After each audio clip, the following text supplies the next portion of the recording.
જય માતાજી મિત્રો, મારું નામ ડેરવાળિયા હિમાંશી છે। આજે આપણે બીજી વાડીએ જવાનું છે ગાયોને ચારવા। ત્યાં આપણે ફરતે ફરતે ડુંગર છે એ વાડીએ અને આપણે એ ડુંગર જોવા જવાનું છે। ત્યાં આપણે એક તળાવ પણ આવેલું છે, એનું નામ રાખોડિયો છે। ચાલો તે પણ આજ આપણે જોઈશું। ચાલો મિત્રો, ગાયો ચારવા। આજ તો આપણે ગોવાળ બની ગયા। વાતાવરણ તો ખૂબ જ મસ્ત છે, તમે પણ અમારા ડુંગર જોવા જરૂર આવજો। ગાયો પણ આપણે હાલી હાલીને થાકી ગઈ છે। મારા ડુંગરમાં જ્યાં જોવો ત્યાં આપણે ઝાડ જ છે, એમાં સિંહ પણ રહે છે। આપણે 5 વાગે આપણે અહીંયા આવો તો પણ સિંહ હોય છે અહીંયા। આપણે સવારમાં દિવસે તો હોય નહીં, એટલે આપણે સવારે ઢોર મૂકવા જવું પડે। જો અમારી વાડી પરથી પવન ચક્કા પણ છે મોટા મોટા। પીછું જો આપણને મોરનું પીછું જડ્યું છે, આપણે ઢાળમાં લાગેલું છે એટલે આપણને અહીંયા મોરલા પણ ઘણા બધા છે, એટલે પીછા તો હોય જ તે। આપણે મોર જો હોય તો આપણે 5 વાગે આવવું પડે, પણ આપણે 5 વાગે કેમ આવવું? આપણે અહીંયા સિંહ હોય એટલે આપણે 5 વાગે ન આવીએ। તે વરસાદ આવ્યો હતો એટલે અહીંયા મોટો જબરો ખાડો પર ભરાઈ ગયો છે। જો મિત્રો, હવે આપણે વાડી થોડીક જાગી છે, આપણે પહોંચી જશે। અમે નાના હતા ત્યારે અહીંયા લહરપટ્ટી બહુ જ ખાતા હતા। જો અત્યારે આપણે ભીનું થઈ ગયું છે એટલે બહુ લહરાતું નથી। નાના હતા ત્યારે કોરું હતું ત્યારે બહુ જ લહરપટ્ટી ખાતા હતા અમે। અને મમ્મી પપ્પા અહીંયા વાડીએ કામ કરવા આવતા હતા ત્યારે અહીંયા અમે લહરપટ્ટી ખાવા આવતા હતા। અમે મમ્મીની પડામાં કામ કરતા હોય ને અમે અહીંયા લહરપટ્ટી ખાતા હોય। જો આપણે વાડી આવી ગઈ અને મમ્મીએ ઢોર પૂરી દીધા અને હવે આપણે આપણી વાડી જોઈવી।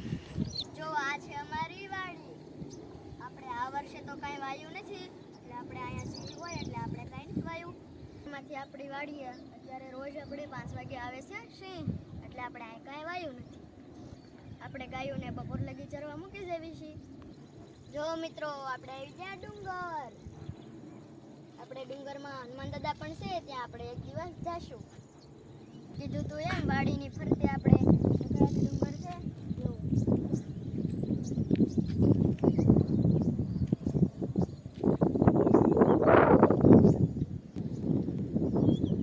અમારી વાડી છે એક જાણે બગીચો હોય એવી વાડી છે અમારી। આપણે જ્યારે આવી ત્યારે આપણે હોય ના અવાજ ના કોઈ કકળાટ, ખાલી પક્ષીનો જ અવાજ હોય અને વાતાવરણ પણ આપણે ખૂબ જ અસર હોય। આ ડુંગર આપણે વાડીની પડખે રહ્યો એ આપણે ફરવા લાયક ડુંગર છે, તમે પણ જરૂર ફરવા આવજો। આપણે પણ જઈશું એક દી ફરવા। અત્યારે આપણે જે પપ્પા નથી આવ્યા એટલે આપણે ડુંગરમાં તો નથી જતા, કેમ કે ત્યાં હોય સિંહ, બીક લાગે બાપા। હવે આપણે જઈએ તળાવ જોવા, આપણો રાખોડિયો। તો હવે મમ્મી શીંડું બંધ કરી દે, આપણે જાળી જાપો બનાવ્યો છે એ બંધ કરી દે, કેમ કે ઢોર આપણા બારા ન નીકળે। આપણે અહીંયા ઉનાળામાં પાણી ન હોય એટલે અહીંયા આપણે વન વિભાગવાળાએ મોટી ટાંકી બનાવી છે સિંહને પાણી પીવા। નકર આપણે સિંહ અહીંયા ઉનાળામાં પાણી ન પી શકે, કેમ કે અહીંયા ક્યાંય પાણી ન હોય એટલે અહીંયા આપણે મોટી જબરી ટાંકી છે, કેવડી મોટી ટાંકી છે। બધાય પશુ પંખી બધાય અહીંયા આપણે પાણી પીવા આવે છે આ ટાંકીમાં। આ ટાંકી અમારી વાડીની પડખે જ છે। જો આ અમારો ડાર છે અને જો અહીંયા પશુ પંખી પાણી પી શકે એટલે એના પપ્પા અહીંયા રોજ આપણે મોટરથી ખાડો ભરે છે। આ ખાડો અમે જ બનાવ્યો છે, કેમ કે પશુ બધા અહીંયા જ પાણી પીવે। મોરલા, પશુ પંખી એ અહીંયા જ પાણી પીવે। આપણે આવી ગયા છીએ રાખોડિયા ઓદામાં। આપણે રાખોડિયા ઓદામાં થોડુંક જ પાણી છે, અહીંયા બહુ રાત્રે વરસાદ નહીં હોય એટલે થોડોક જ પાણી છે।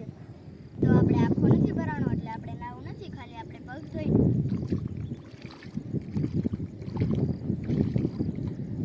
આપણે નાસ્તો તો ઘરે જ ભૂલી ગયા, ગાયોની રામાયણ। નકર આપણે અહીંયા મસ્ત વ્યૂ છે, ત્યાં આપણે નાસ્તો કરે બહુ મજા આવે।